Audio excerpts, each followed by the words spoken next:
Laporan keuangan abal-abal, komitmen fee Formula E 560 miliar rupiah belum dimasukkan pengeluaran di laporan keuangan Formula E. Loh, jadi super buntung hampir 1 triliun? Mana dokumen kontrak Formula E? Tidak pernah diberikan secara resmi. Jadi kenapa kita mau Pak Gubernur untuk hadir di hak interpelasi? Perlu dicatat, Pak Gubernur hampir tidak pernah hadir di rapat-rapat anggaran, rapat-rapat pembahasan. Padahal Formula E ini anggarannya triliunan.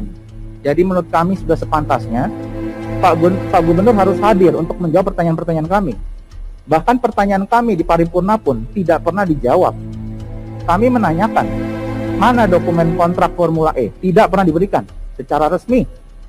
Kami menanyakan, mana bukti pembayarannya?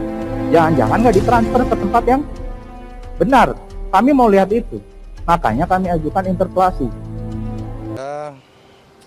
Anggaran yang sebelum menjadi perda APBD itu sudah ijon kepada Bank DKI senilai 180 miliar. Nah itu yang dipertanyakan di sekitar itu mekanismenya aja. Selain yang Anda katakan bahwa kasus ini memang kontroversial. Yang pertama, hampir semua DPRD juga sudah menolak sebetulnya. Masyarakat apalagi gitu, karena urgensinya sangat kecil banget dan hampir tidak ada manfaatnya buat kita. Toh tidak ada peserta dari Indonesia yang ikut dalam Formula E, tidak ada sama sekali. Tapi Gubernur Anies Baswedan ini memaksakan diri ikut. Anggota fraksi PDIP DPRD DKI Jakarta Gilbert Simanjuntak meragukan pemaparan PT Jakpro soal laporan keuangan penyelenggaraan Formula E 2022 menghasilkan keuntungan 6 miliar rupiah. Gilbert menyebut, perhitungan untung rugi yang disampaikan BUMD penyelenggara Formula E tidak memiliki dasar yang jelas, sebab Jakpro tidak memasukkan perhitungan pengeluaran biaya komitmen fee yang digelontorkan dari APBD sebesar 560 miliar rupiah pada 2019 dan 2020 lalu. Belum lagi sampai saat ini Jakpro belum juga bisa menyampaikan hasil revisi studi kelayakan atau feasibility study gelaran Formula E untuk diungkap kepada publik. Padahal BPK dalam hasil pemeriksaan laporan keuangan Pemprov DKI merekomendasikan Jakpro untuk memperbarui IFS yang disusun pada 2019 dengan mempertimbangkan kondisi pandemi COVID. Atas hal ini Gilbert pun menduga bahwa sampai sekarang Jakpro belum mengerjakan revisi IFS setelah penyelenggaraan Formula E yang sudah berjalan beberapa bulan lalu. Jadi bisa dibilang bukan untung 6 miliar lagi sih ini, malah udah super buntung. Lah masa komitmen fee nggak dimasukkan ke pengeluaran? Ini laporan keuangan model apa sih? Kok bikin gini aja nggak becus? Diketawakan anak SMK jurusan akuntansi kalian. Bahkan anggota DPRD DKI Jakarta fraksi PSI Anggara Wicitra juga mempertanyakan Pemprov DKI yang belum memberikan laporan terkait revisi studi kelayakan terkait penyelenggaraan Formula E. Padahal kata dia, dokumen itu disebut telah ada dalam laporan hasil pemeriksaan LHP BPK sejak lama. Dia juga menambahkan tidak ada kejelasan penghitungan pengeluaran terkait Formula E sedari awal.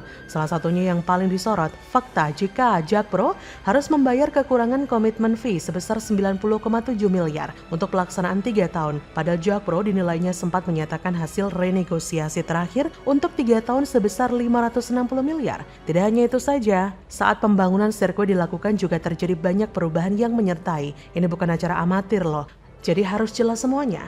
Indikator program berhasil bukan cuma kemeriahan di hari pelaksanaan, tapi bagaimana eksekusi sesuai dengan perencanaan. Oleh sebab itu saya berharap PJ Gubernur Heru tidak melanjutkan ajang Formula E saja. Pasalnya ada beberapa catatan yang tidak terselesaikan dan dikhawatirkan menjadi masalah di kemudian hari. Sebelumnya Jakpro membeberkan hasil laporan keuangan sementara atas penyelenggaraan Formula E.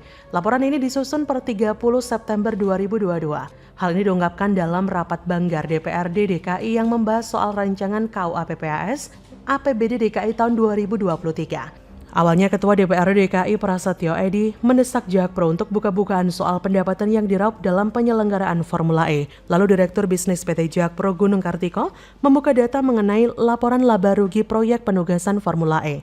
Gunung mengungkapkan bahwa laba bersih Formula E sebesar 6,4 miliar. Ia memaparkan laba ini didapat dari perhitungan pendapatan usaha sebesar 137,3 miliar dengan beban pokok pendapatan 129,5 miliar sehingga laba bruto Formula E tercatat 7,7 miliar. Kemudian ada pengurangan laba kotor dengan beban administrasi 1,8 miliar, beban lain-lain 13 juta, lalu tercatat pendapatan lain 2,1 miliar, serta beban pajak 1,5 miliar. Dari penghitungan ini tercatat laba bersih menjadi 6,4 miliar. Audit tersebut belum tentu valid karena laporan ini disusun per tanggal 30 September 2022 oleh pihak Formula E sendiri. Jadi benar yang dikatakan Gilbert, perhitungan itu belum jelas dasarnya. Maka daripada itu kita harus menunggu hasil audit keuangan Formula E yang katanya dilakukan bukan oleh BPK. Padahal BPK ya yang mungkin secara independen akan transparan soal audit tersebut. Tapi kenapa kok tidak pakai BPK? Jadi pertanyaan besar bukan? Jadi bagaimana menurut Anda?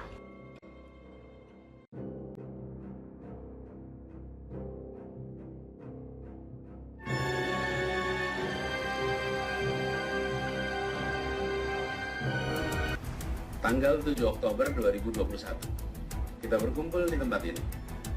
Lahannya kosong. Pada waktu itu kita memulai pencanangan kampung susun ini. Wan Ngibul terbukti ngibul, Kemendagri tolak permohonan pencabutan Pergub Ahok dianggap sudah benar. Malah Anies yang terbukti tubruk aturan demi pencitraan. Pelajari, saya sendiri baru dengar hari ini. Nanti kita pelajari niat baik dan tujuannya masyarakat. Tentu kita ingin seluruh warga Jakarta sebagaimana program bagi semua pemerintah, tidak hanya Jakarta tapi semua pemerintah daerah seluruh Indonesia, bahkan Indonesia juga ingin pemerintah pusat seluruh warganya mendapatkan rumah yang baik dan layak. Nah, perlu kerjasama kita semua, pemerintah pusat, pemerintah daerah dengan pihak swasta, dengan masyarakat untuk dapat menghadirkan rumah yang layak dan baik.